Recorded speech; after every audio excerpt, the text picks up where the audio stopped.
Greetings everyone, this is Danny Pang and I'm going to continue to react to part 2 of Napoleonic War by OverSimplified. At the end of last video, part 1, Napoleon has just won the 4th coalition war.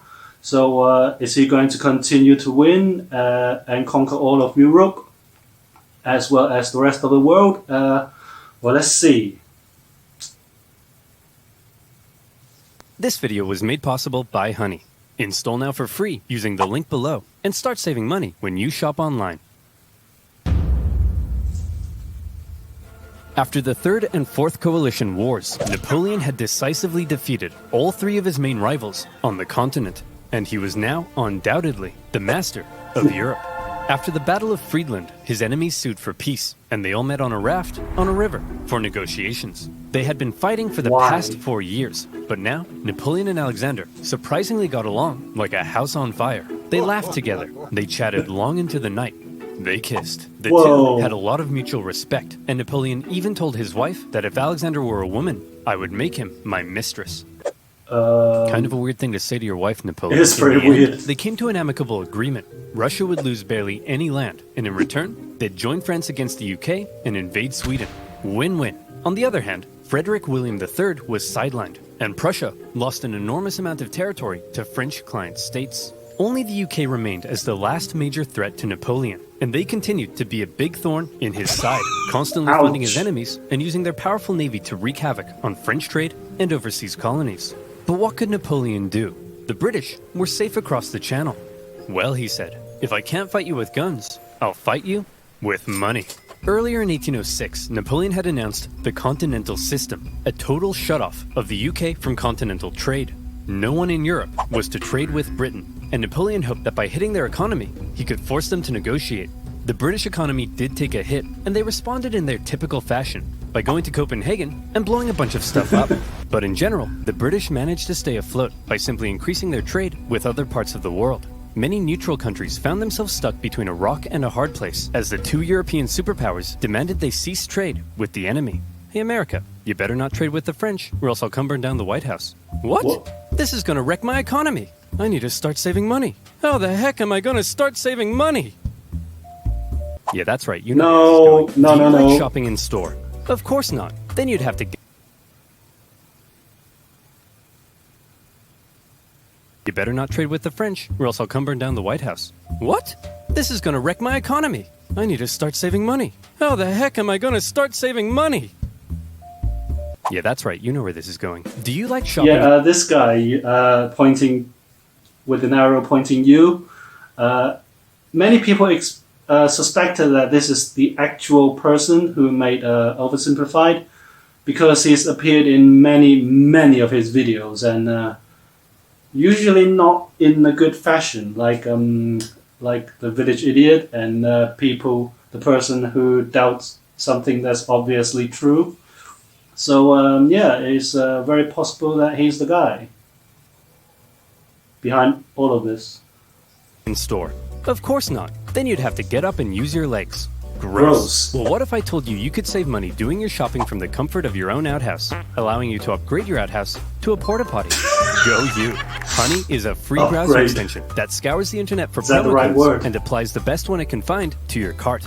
Here I am buying 12 liters of hair gel so I can look my best. I just click this button and Jiminy Crickets. Honey stepped in and helped me save 40 bucks. Honey is completely free and has found OverSimplified viewers over $403,000 in savings so far. So seriously, why haven't you added it to your browser yet, you dingus? Click on the link below, joinhoney.com/oversimplified, and you can get Honey for free in 2 easy clicks. That's joinhoney.com/oversimplified to start saving money on your online shopping. Now where were we? Oh yeah. Making peace with the Russians, a continental blockade, and blowing up Copenhagen. Sick of being blown up for doing almost nothing, and under significant pressure from Napoleon, the Danish officially sided with France. But Napoleon's blockade had the biggest effect on continental Europe, who were now cut off from a major trading partner, one that controlled the seas and held a rich, growing empire. And a lot of countries didn't fully comply. Portugal, a traditional British ally, refused to take part. No problem. Napoleon sent an army and invaded. But it wasn't just Portugal. Many of Napoleon's allies were also suspect. Your Majesty, it seems that Spain isn't properly enforcing your blockade. Spain? Why not? Well, it appears they've been trying to find a way out of being your ally since they lost their fleet at Trafalgar. What is with these people? It's almost like everyone's only pretending to be my ally because they know otherwise I'd beat them up. Do I even have any real friends? Are you my friend, Pierre? Say yes or I'll slap you. Napoleon had come to mistrust his ally to the south. And in particular, Napoleon thought the Spanish royal family were an incompetent mess. All right, Carlos, you've got to get it together. How can I trust you when all you do is go hunting? Meanwhile, you let this ambitious nobody who dislikes me run the country. And you seem to be the only person in the universe who doesn't realize he's boinking your wife. And what's worse... Who the heck are you? I'm the king's son. I just overthrew my dad. So, actually, now I'm the king. That was pretty quick. You people are the biggest cluster of shameless, narcissistic idiots and all around just the worst people I've ever met. Here, have a Kid's Choice Award. French forces, many having conveniently already entered Spain to invade Portugal, occupied Spanish forts, and Napoleon invited the Spanish royals to France to help mediate their differences. All right, we're here with the royal family of Spain. So, Fernando, you've been accused of plotting against your father and vying for the Spanish throne. What do you have to say for yourself? Well, Napoleon, I just think great. Well, I've got the test results right here. Fernando, in the case of the Spanish throne, you are not the king. And Carlos, you are also not the king. I'm the king! Actually, Napoleon made his brother the king, but for all intents and purposes, Spain was now his puppet. He expected the Spanish people to be over the moon at the removal of their unpopular royal family. Imagine his surprise when it turned out that people don't really like to be subjugated by a foreign power, least of all one who had previously attacked the Catholic Church. And so the people of Spain revolted. Brutal fighting broke out as bands of armed Spaniards ambushed French troops across the kingdom, and vicious atrocities were committed on both sides. In addition to fighting the regular Spanish and Portuguese forces, the French had to contend with tens of thousands of guerrilla fighters throughout the Spanish countryside. The British even took the opportunity to land an army led by the future Duke of Wellington.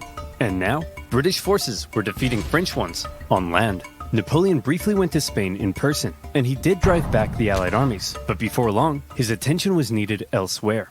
The whole thing became a nightmare for the emperor. He excelled at traditional warfare, but this was something more akin to Napoleon's Vietnam. The whole conflict would keep hundreds of thousands of French soldiers and resources bogged down for years. Napoleon was never able to break the will of the Spanish people, and this problem weakened his position in Europe.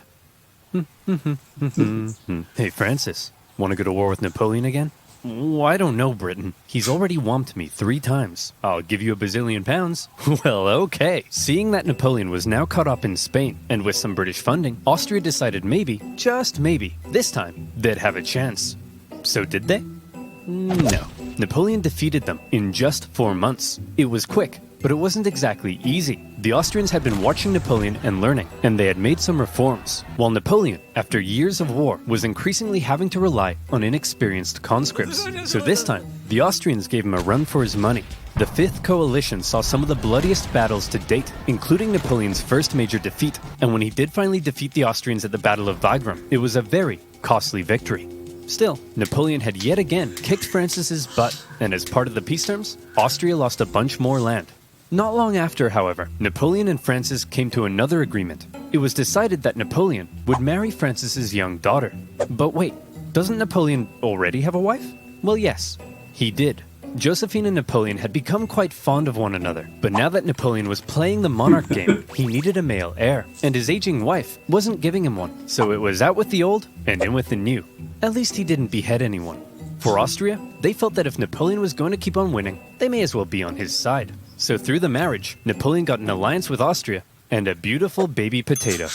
Between the failing blockade against Britain, the ongoing war in Spain, and now his recent struggles in Austria, cracks in Napoleon's invincibility were beginning to show. But still, look at this map. So blue, so beautiful. Even Sweden, after being pulverized by Russia, overthrew their king, and after an interesting chain of events, ended up putting one of Napoleon's own marshals in charge. Marshal Bernadotte took the name Karl Johan and became Crown Prince of Sweden. after agreeing to join Napoleon's continental system. For now, Sweden was Team France. Napoleon was on top of the world. He had won an endless string of victories. All he had to do now was sit back and not make any major miscalculations that could completely turn the tide of war. So let's see what comes next. France's alliance with Russia was a terrifying prospect. Together, the two could have been unstoppable. But unfortunately, the alliance didn't last. The Russians felt they weren't getting a fair deal. Napoleon's Duchy of Warsaw right on their doorstep was a bit of an insult. And then their economy began to tank because of Napoleon's British blockade. And eventually, they began to open up trade. Your Majesty, it seems Alexander is no longer abiding by the continental system and has begun trading with the British. Alexander? But he kissed me. He kissed you? You wouldn't get it, Pierre. No one would ever kiss you.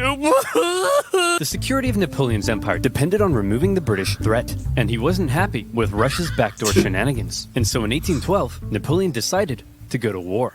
He gathered together the most massive army Europe had ever seen, made up of troops from every corner of his empire, and he prepared to invade. Okay, it looks like Napoleon's coming for us. Generals, I need ideas. We could stand and fight. No, that's stupid. You're stupid. We could run away. You're a star. You'll remember Napoleon's tactics relied on astonishing speed to outmaneuver his enemy and force a quick, decisive battle. Well, I've got two words for you. Scorched earth. If his opponent retreated while scorching the earth, his men couldn't live off the land. Why? And if his men couldn't live off the land, he needed his supply trains. And if he needed his supply trains, he couldn't move quickly. And if he couldn't move quickly, he couldn't outmaneuver his enemy. And if he couldn't outmaneuver his enemy, I think you get the point. Napoleon launched his invasion and hoped for a quick battle, but all he could do was try to catch the retreating Russians while moving deeper and deeper into hostile territory. As he went, Didn't the Russians already try this in the Third or the Fourth Coalition War? It worked, and you would expect Napoleon have learned the guerrilla tactics by now, but apparently not. Maybe he's too filled up with his own ego and want to pursue the enemies. We'll see. horribly hot summer devastated his army. His men died of heat, exhaustion. Russia's weather has been on their side in many cases, because in winter they've got their own special forces that fights especially well in extreme conditions, and now you see the summer is also very, very searing hot for the enemies to invade. So Russia, in a way, the people may suffer from the extreme conditions, extreme weather conditions, but as well as it's harder to invade them. And disease. Supplies began to run out, and his men began to starve. Many deserted, and still the Russians continued to retreat. Numerous times Napoleon considered turning back, but that little voice in his head kept on telling him, keep going, just a little further. And don't worry, you're definitely average height for the time. He nearly caught the Russians at Smolensk, but it was his birthday, so he had a party instead. When he finally reached Moscow, he predicted the Russians wouldn't be willing to give up such a historic and holy city without a fight. And he was right. The Russians finally turned to face him for the single deadliest day of the Napoleonic Wars, the Battle of Borodino. The Russians fought valiantly, and as he got older, Napoleon's battle tactics seemed to become a little less refined and a little more run straight at the enemy, try not to die. He launched a full frontal assault at the Russian defenses, and as a result, the death toll was colossal. The Russians eventually decided to retreat, leaving Moscow to fall into Napoleon's hands. Quick, the French are taking the city. Release all these prisoners immediately and tell them to burn it to the ground. Well, Jimmy the Arsonist, you are not going to believe your luck. Moscow went up in flames, and as Napoleon entered, it became very clear his army wouldn't be able to stay there very long. But he had just defeated the Russian army and taken their most beloved city.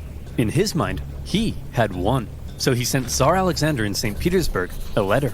Your Imperial Majesty, Napoleon requests your surrender. How shall I respond? You shan't, Dmitri. Ever? Ever. But, Your Majesty, it will be winter soon. The French forces are stuck 500 miles into Russian territory with dwindling supplies. If we don't say anything, well, then they'll all die. Oh! After waiting for a response for about a month, the first snow of winter began to fall, and Napoleon sensed the catastrophe that was about to unfold. He decided their only choice now was to get out. And that's when it happened. It got cold.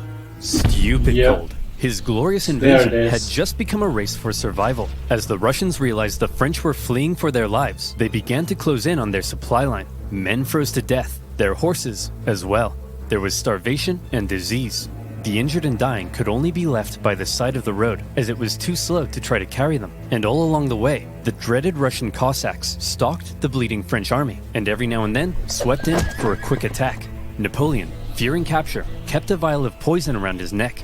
At one point, the Russian armies nearly trapped him against the Berezina River, but a little Napoleon cleverness gave him the old Geoffrey juke, tricking them into thinking he was going south and then escaping across rapidly built pontoon bridges to the north. When the Russians realized where he was and began to close in, the French burned the bridges before everyone could cross. Hundreds drowned, and thousands were captured.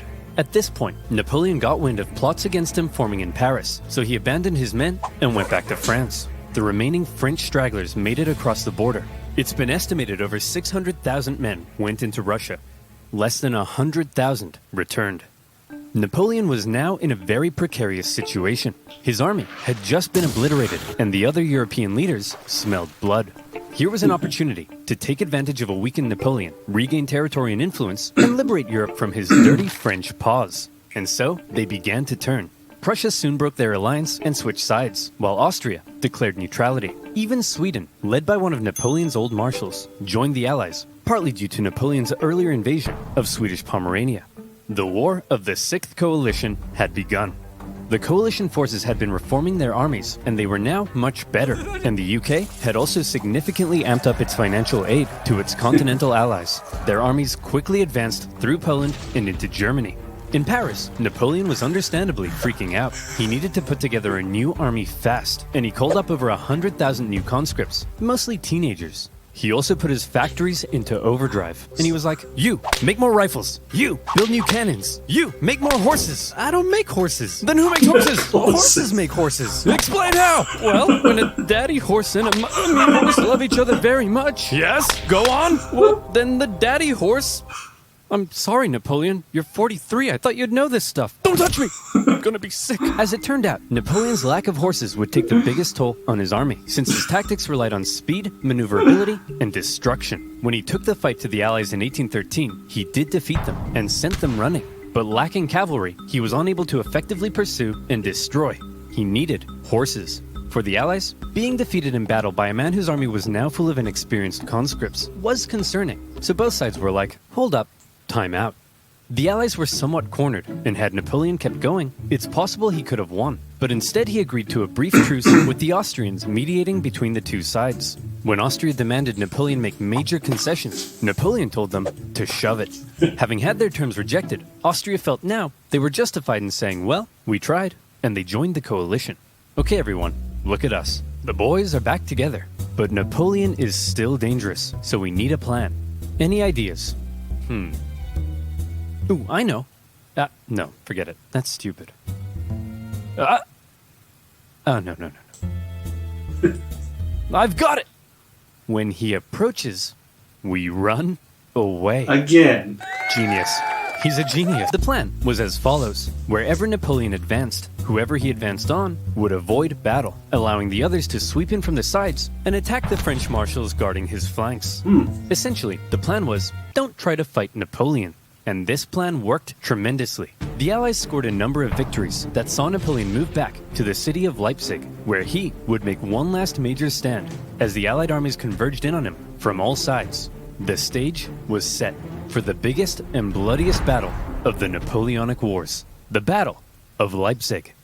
Almost 500,000 troops from over a dozen nations stretched across the battlefield. The French found themselves fighting on all sides for 4 days against the Austrians, Prussians, Swedes, and Russians. It's no wonder this battle is also sometimes referred to as the Battle of the Nations. The French fought ferociously, but ultimately were no match for the coordinated efforts of the coalition. At one point, in the midst of battle, Saxon troops allied with the French had a team huddle and were like, hey guys, I'm pretty sure the French are losing. Let's switch sides. And so they did. When it became clear that Napoleon couldn't win, he ordered a retreat across the only bridge over the river. The Allies... just gotta say, because at the beginning of Napoleon's march, all of his men were very loyal to him. That's one of his advantages. But at this point of the battle, at this point of the war, he has recruited so many people who weren't his original who weren't his original brigades. So I guess a lot of them have different ideas and are from different places, who weren't as loyal to him as the original bunch. So yeah, many of them can betray him, mutiny, turn to the other side. That's one of his major downfalls. I swarmed into the city, and desperate fighting raged in the streets. Okay, Corporal, after everyone has crossed the river, I need you to blow up the bridge. Okay? Not before everyone's crossed, after. You got that? Yes, Colonel, I'm not 5. I can comprehend time. Good. Can you read? Wait, did he say before or after? He said after. Well, fortune favors the bold. The bridge was blown early, and 30,000 French troops were stranded and captured. A disaster. And with that, the dominoes were beginning to come crashing down on Napoleon. In the south, an army under the British Duke of Wellington had been pushing the French out of Spain for the past few years, and were now crossing into France. Austrian armies had pushed into Italy, while Napoleon's old flamboyant cavalry commander, Murat, who Napoleon had made king of Naples, decided to switch sides. German states, many resentful after years under Napoleon's thumb, turned against him, and the Confederation of the Rhine collapsed. Bernadotte invaded Denmark, and they were forced to join the coalition, while the Netherlands were liberated. You'd think Napoleon might have seen the writing on the wall, but he was Napoleon, and so instead, he prepared to keep fighting. As attitudes in Paris were already beginning to turn against him, he called up more conscripts to defend the exhausted nation. As for the Allies, they weren't sure exactly what they were aiming for here. A few peace offers were floated that may have let Napoleon keep his position, but the British kept throwing around even more money, and eventually, they all agreed that the ultimate aim was the deposition of Napoleon entirely. And so, Napoleon embarked on one of his most famous campaigns to defend the homeland. He was completely outnumbered, but the Allied armies had split up and spread out. His army was so small that he could move at lightning speed, and he used this to his advantage. In the famous 6 Days campaign against Prussian General Blücher, he attacked from all directions and defeated Blücher's forces 4 times, only suffering a tenth of the casualties he inflicted, even with his back completely to the wall. Napoleon was so small that he could move at lightning speed, and he used this to his advantage. In the famous 6 Days campaign against Prussian General Blücher, he attacked from all directions and defeated Blücher's forces 4 times.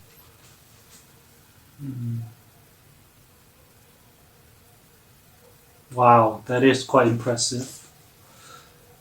But I gotta say, looking at these numbers, all we can see are numbers. But actually there's a lot more to the casualties of war, like their families and their friends. Tragedy. We see numbers, but these are not mere numbers. They're actual people. So there's no good wars. Ever. Only suffering a tenth of the casualties he inflicted, even with his back completely to the wall. Napoleon was still Napoleon. Then he turned south to take on Schwarzenberg's army of Bohemia and enjoyed even more victories. However, Napoleon's problem was that he couldn't be everywhere at once, and wherever he wasn't, the Allies continued to push towards Paris. He made one last-ditch attempt at moving in behind the enemy lines and cutting off their communications, but Paris was in disarray, and the people were sick of war. One ambitious and slightly treacherous politician sent the Allied armies a letter basically saying, "Hey guys, come on in." And so, they did. The city's defenders surrendered, and as the Allied leaders entered Paris, the people cheered them as bringers of peace. Paris had fallen. Quick, marshals, gather your men. We're gonna launch an assault on Paris. Where are my marshals? They all left and told me to give you this note. Napoleon's marshals had realized what he hadn't. It was over, and they insisted all that was left now, for the good of France, was for him to abdicate. And without the support of his army, Napoleon had no choice. He hoped his son could take his place, but it was decided instead to restore the old Bourbon monarchy. Old King Louis XVI's brother would become the King of France. It was almost like the French Revolution had never even happened. But what will we do with Napoleon? We can't have a hyperactive 44-year-old menace running around reigniting revolutionary ideals and plotting his return. Well, why don't we send him, I don't know, There, the location chosen for Napoleon's exile was the small island of Elba, just off the coast of Italy. Napoleon was to rule over the island, and even got to keep the title Emperor of Elba. The Allies must have been in stitches when they came up with that. When he learned what his fate was to be, he drank the poison he had been keeping around his neck. But it had gone out of date, so instead of a quick and painless death, he got a painful stummy-wummy instead. Before he left France, he addressed his oldest and closest guard one last time, making an emotional speech that ended with him kissing their flag. And off he went to exile. The deal that was given to him was actually quite generous. His family were given titles, he was to receive a state pension from France, and he was able to receive many distinguished visitors, all eager to come and meet the famed emperor. And he ruled over Elba well, improving infrastructure and introducing many legal and social reforms aimed at improving life on the island. Hey Napoleon, just coming in to check on how it's all going. Holy smokes! But it wasn't all good. For one thing, he learned of the death of his first wife Josephine and was deeply saddened. He was forbidden from seeing his son and current wife, and in Austria, Emperor Francis had ordered a local count to seduce her, so she would forget about Napoleon. Then, the new King Louis XVIII refused to give Napoleon his agreed pension. He was under constant threat of assassination, and there were even rumors that the Allies were thinking of relocating him somewhere even more remote. But the biggest problem was that Napoleon was once the master of Europe. He had lived a thrilling life of adventure, fame, and glory. Now, he found himself on a tiny island in the Mediterranean, and he was bored. Wouldn't it be nice if he could somehow return to France and reclaim his throne? Hey Napoleon, want to go back to France and reclaim your throne? I would, Pierre. But how? Well, I was thinking we could just take this boat. Will that work? Surprisingly, yes. Pierre, remember when I told you no one would ever kiss you? Yes, sire. Well, pucker up, boyo. Yay. When Napoleon left Elba, it wasn't really the daring escape you might think. He basically had kind of a leaving ceremony, hopped on a ship, and sailed back to France. He brought with him an army of about 1,000 men, and he began his journey to Paris. However, in Paris, there was now a new king, and at first, the people largely accepted him because the last few years of war under Napoleon had brought immense death and economic suffering. That's right, the king is back, baby. Divine right to rule. Don't worry, everyone. I know the economy is kaput, but I and my courtiers will withdraw into this palace, and we will definitely work as hard as we can to fix everything. Partying again. Working hard by partying. That's why we got rid of the king. As the Bourbon monarchy began to look more and more like a return to the past, and the returning nobility seemed hellbent on regaining their lost privileges, the people weren't too happy. And so, Napoleon hoped that his glorious return would be met with jubilation. In the end, the reaction was a little mixed, but many were happy to see their old emperor. Your Majesty, it seems that Napoleon is back and marching this way with 1,000 men. That guy? No problem. I have hundreds of thousands of men. Send them to arrest him. Your Majesty, it seems the thousands of men we sent to arrest Napoleon have all joined his side. Well, I'm off to Belgium. If you ever need a king again, be sure to let me know. As Napoleon continued his journey, the king had sent battalions of men to stop him, but they largely comprised of Napoleon's old soldiers, many unhappy with King Louis's military reforms. And so, when ordered to arrest him, they simply couldn't do it. In one famous incident, the troops began to cry out, "Long live the Emperor."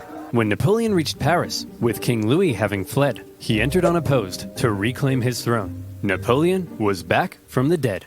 Okay, everyone, now that we've finally gotten rid of that guy, let's try to make sure something like this can never happen again. What's that doing there? Hey, fellow monarchs.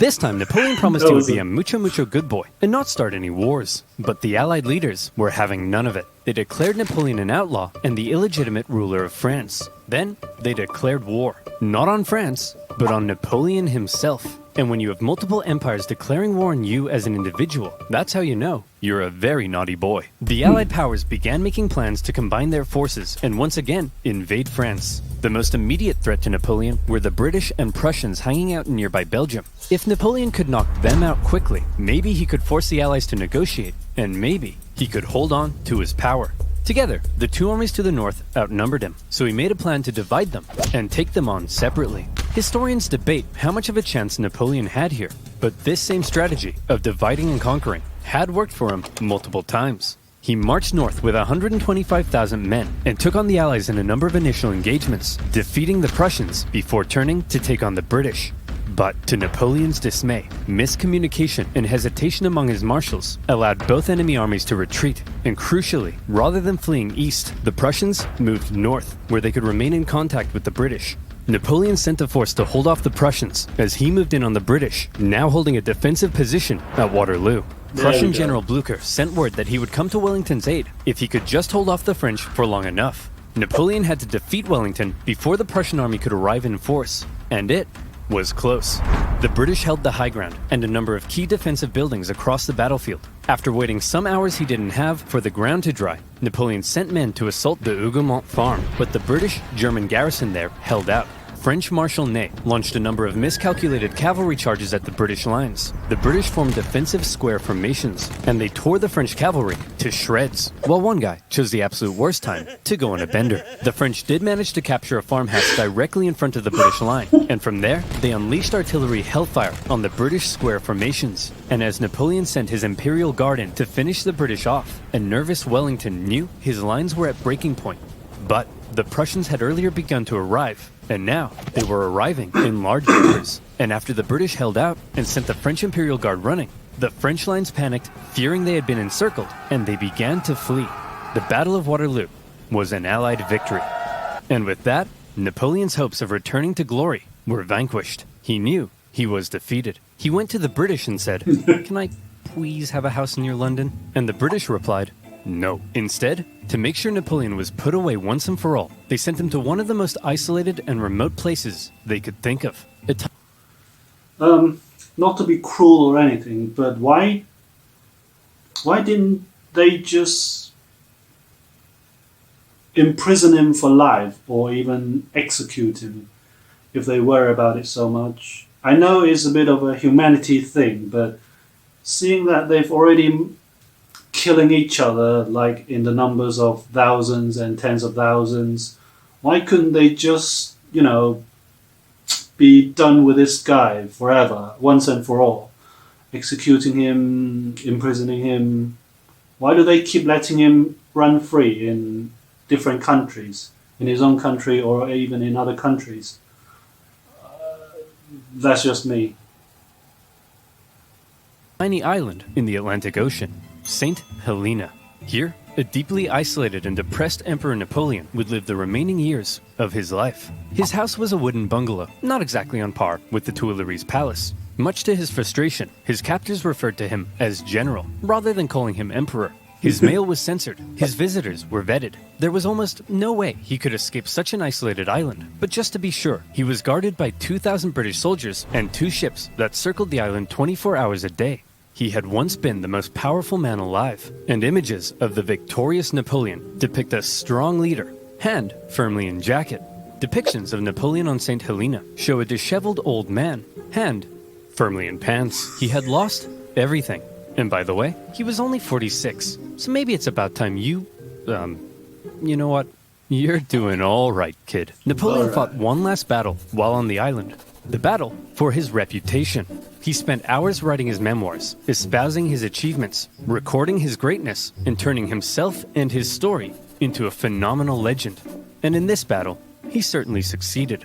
His mark on history cannot be denied.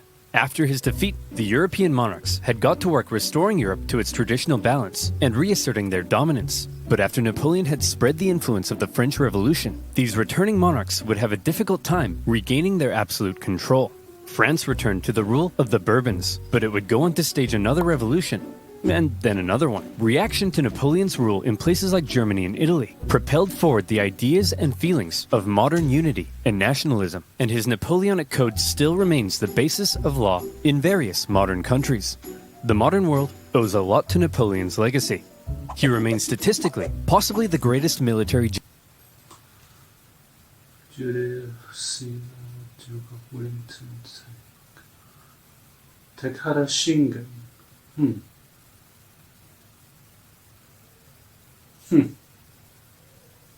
general in history, and his revolutionary military tactics changed the face of warfare.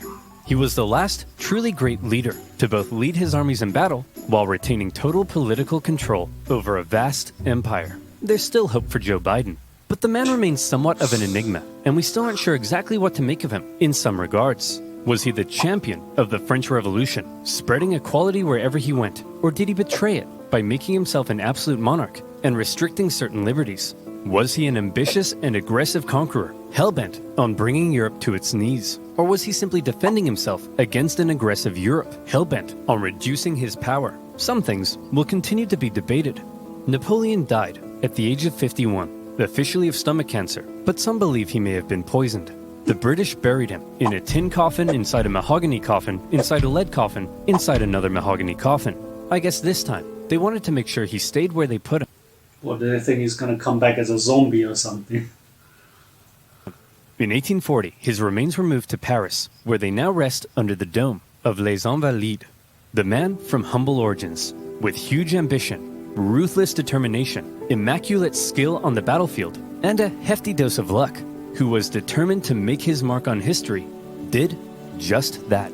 There is no immortality, he said, but the memory that is left in the minds of men. And in that sense, Napoleon knew he would live on forever. Oh, and to reiterate, he was definitely average height for the time.